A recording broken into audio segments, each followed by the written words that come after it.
Hi Riddhi, I'm Mauna, I'm from Redify. So I'm spending 5 days here with Guy trying to validate one of the ideas that I'm working on. So basically what I'm trying to do is, my app is around a medical app. So the idea is people who are sick or unwell have to be dependent on a carer.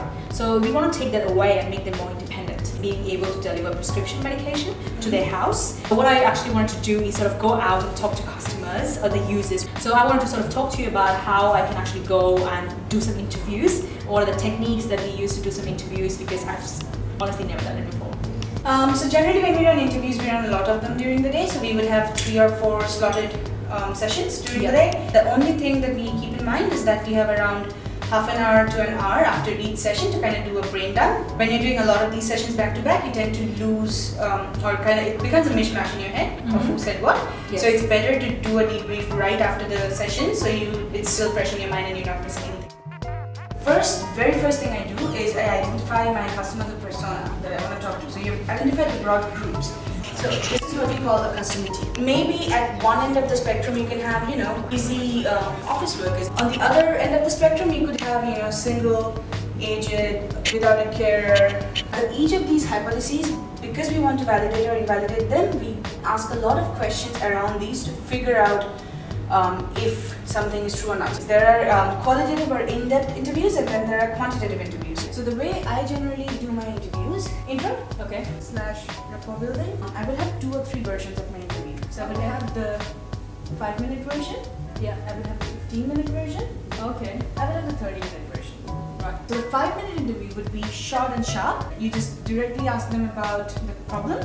Yes. You pitch your solution to them. You ask for their insights. Done. 15-minute interview would be a bit of intro, a bit of the problem, a bit more of a deep dive into the problem, solution pitching, more of a deep dive. Done. 30 minutes is a stretch, but you can do that at 5 days. 30 minutes would be the full-blown your intro, deep dive into problem, deep dive into solution, and if you have time, you show the prototype. So first section would be your intro and your flow. So that's where your hi, hellos. So you don't want to ask them questions like, do you drive to pick up your medication? No, not that.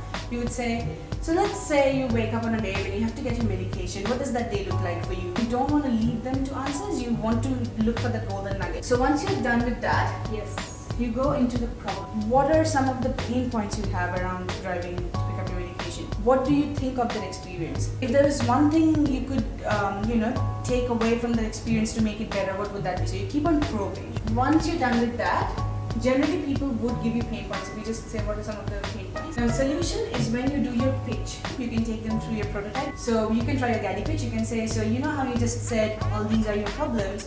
What I have come up with is this idea where you do blah blah blah. Show them some screens and say, so what are your thoughts around it? And then you quickly go on to the quantifying.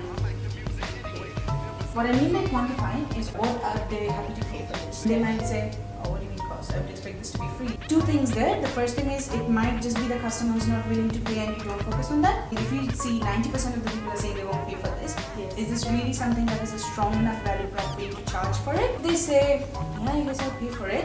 Your next question is, how much do you expect to pay for this? Then if you have a price point in mind, that's when you go ahead and say, okay, what if I said it's a $5 subscription per month? Then would you buy it?